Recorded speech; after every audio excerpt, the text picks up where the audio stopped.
Pose দাও pose.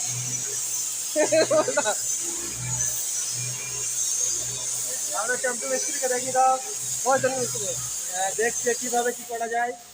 এখনো যে ধরে ধরে দেখছে। এখন দেখতে পাবো ভালো করে ভিডিও হচ্ছে না এখন। ব্যাক ক্যামেরা ঘুরে আসছো তাহলে সবাই দেখা যাবে।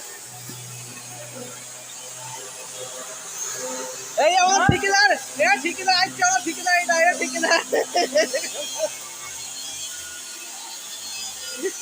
এটা ঠিকাদার।